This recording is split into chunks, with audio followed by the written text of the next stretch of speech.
Good morning students, welcome to TSN online education point for class 12th, chapter 12, biotechnology and its application. In this chapter we discuss about different uses of biotechnology in various areas like agriculture, medicines. We discuss about biopiracy. So first topic is biotechnology कल applications in agriculture. तो biotechnology के applications क्या क्या हैं agriculture में? Food production can be increase by the following. तो किस type से फूड का प्रोडक्शन इंक्रीज हो सकता है? First is agrochemical based agriculture, second organic agriculture, third genetic engineering, crop based agriculture. Agrochemicals का हम यूज़ कर सकते हैं एग्रीकल्चर में, ऑर्गेनिक एग्रीकल्चर हम कर सकते हैं, और जेनेटिकली मॉडिफाइड जो हमने क्रॉप का फॉर्मेशन किया है उसके सीड्स को हम ग्रो कर सकते हैं। The green revolution succeed in the increasing of food supply because of first use of improved crop variety. So हमने ग्रीन रिवॉल्यूशन जो हुआ था उसमें क्या हुआ था स्टूडेंट्स? नंबर्स ऑफ क्रॉप्स हमने प्रिपेयर कर ली थी। तो ये किस टाइप से हुई थी? हमने क्रॉप की वैरायटी में इंक्रीज़ किया था। इम्प्रूव्ड क्रॉप वैरायटी को हमने ग्रो किया था। यूज़ ऑफ एग्रो केमिकल्स का, फर्टिलाइज़र का, पेस्टिसाइड्स का हमने यूज़ किया था। Use of better management practicals.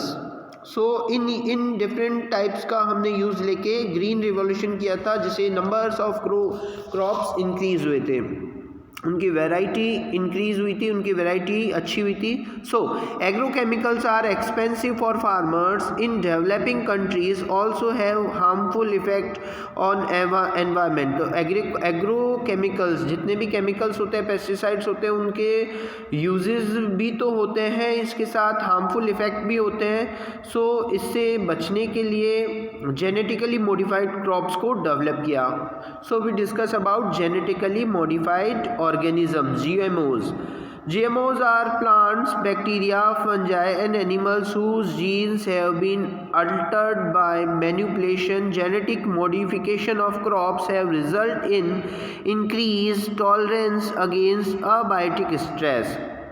So student जो GMO प्लांट्स होते हैं वो अबायोटिक स्ट्रेस मींस कोल्ड के लिए, ड्रॉट के लिए, सॉल्ट के लिए, हीट के लिए रेजिस्टेंस होते हैं, गुड प्लांट्स होते हैं।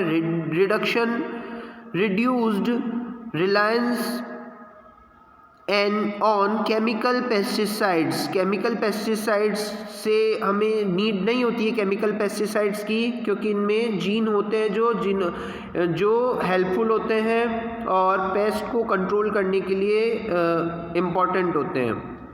रिडक्शन पोस्ट हार्वेस्ट लॉस को इनमें पोस्ट हार्वेस्ट लॉस कम होता है GMOs में।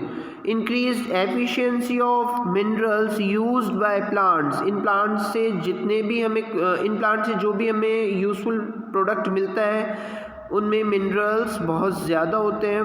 These prevents early exhaustion of fertility of soils. Okay, ये सॉइल की फर्टिलिटी को भी बनाए रखते हैं। Enhance nutritional value of food, example vitamin A, enriched rice, golden rice. So student ये जो एक GMO जेनेटिकली मॉडिफाइड हमने गोल्डन राइस बनाया है, इसमें विटामिन ए बहुत ज़्यादा होता है। सो ये बहुत यूज़फुल है। Creation of tailor made plants to supply alternate source such as starch, fuels, pharmaceuticals to industries. So genetically modified organism बहुत सारी जगह यूज़फुल है, जिससे हम बहुत सारे products like starch, fuels, pharmaceuticals और डिफरेंट टाइप्स के प्रोडक्ट्स फॉर्मेशन कर सकते हैं। फर्स्ट हमने इसमें डिस्कस करेंगे चैप्टर में BT cotton. Some strains of bacillus thuringiensis, ये बैक्टीरिया है। Some strains of bacillus thuringiensis produce proteins that kill some insects like lepidopteran, tobacco budworm, coleopteran beetles, dipteran flies, mosquitoes. So students इसमें होता क्या है BT cotton में कि bacillus thuringiensis एक bacteria है जिसमें BT बीटी जो है पॉइजन होता है, इनएक्टिव फॉर्म में रहता है, जिसको कोड क्राइजीन करता है। ये इसको जब कोई इंसेक्ट जब इसको कोई अटैक करता है, इसको कोई ईट करता है, तो उस इंसेक्ट की डेथ हो जाती है। So Bacillus thuringiensis forms protein crystal which contain a toxical insectidial protein। ये toxical insectidial protein formation करता है।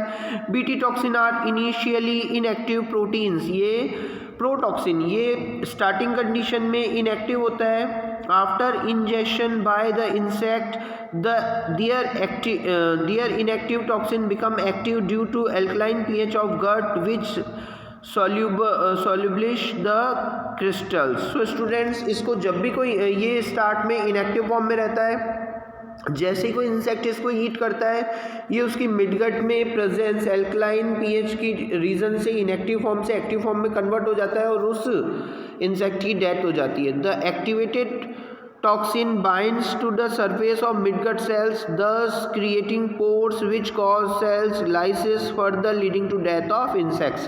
so इस टाइप से विदाउट यूज ऑफ पेस्टिसाइड्स हमें एक यूजफुल प्लांट मिल जाता है और हमें बेनिफिट होता है। Specific BT toxin gene obtain from Bacillus thuringiensis are use in several crop plants like cotton. So students, इस बीटी टॉक्सिन का यूज़ करके डिफरेंट टाइप्स के हमने प्लांट बनाए हैं, बीटी प्लांट्स बनाए हैं। इनसे क्या होता है स्टूडेंट्स, इनसे हमें इम्पॉर्टेंट यूजफुल प्लांट्स मिल जाते हैं, इकोनॉमिकली प्रॉफिट होता है।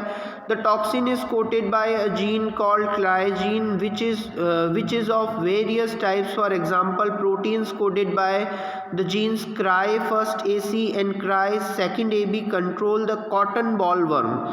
सो कॉटन बॉलवर्म के से बचाने के लिए कौन से जीन्स होते हैं? First is cry first AC and cry second AB।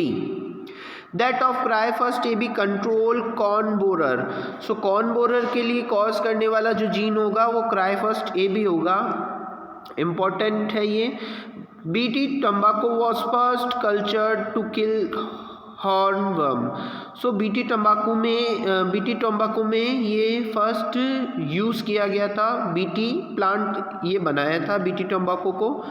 Paste resistance plants, a nematode Melodygain incognita infects the root of tobacco plants which reduce the production of tobacco। so students, हम अब discuss करेंगे paste resistance plants जो कि RNA inference method से हम बनाते हैं। इसमें एक निमेटोड है मेलोडिगाइन इनकॉग्निटा, ये रूट नॉट डिजीज कॉज करता है टोबैको में।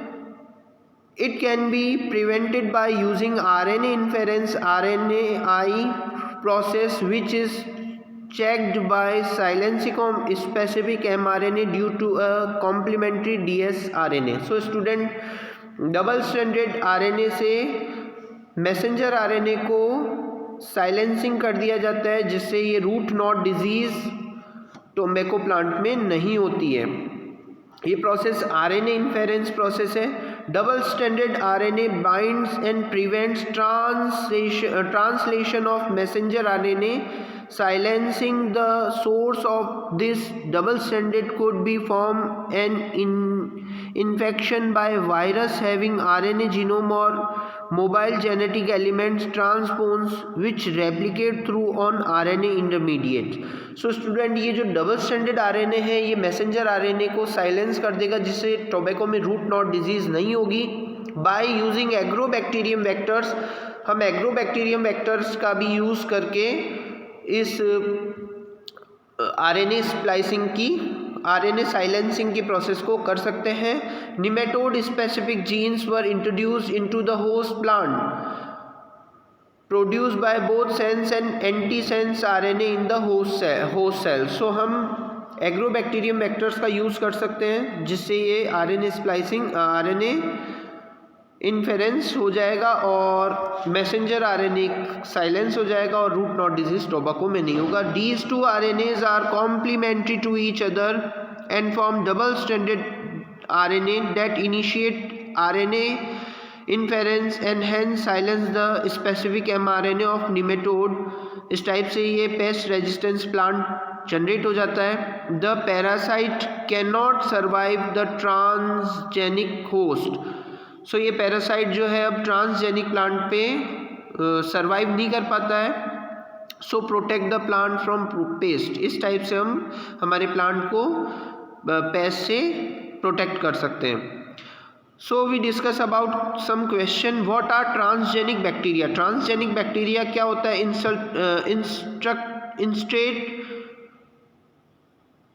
Illustrate using any one example. अब हम डिस्कस करेंगे ट्रांसजेनिक बैक्टीरिया क्या होते हैं। The bacteria whose DNA is manipulated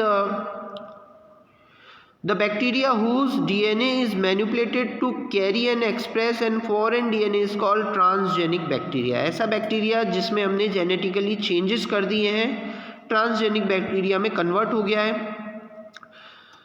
A foreign DNA is called transgenic bacteria. These microbes are used for producing important biochemicals। इनसे important biochemicals का production हो सकता है।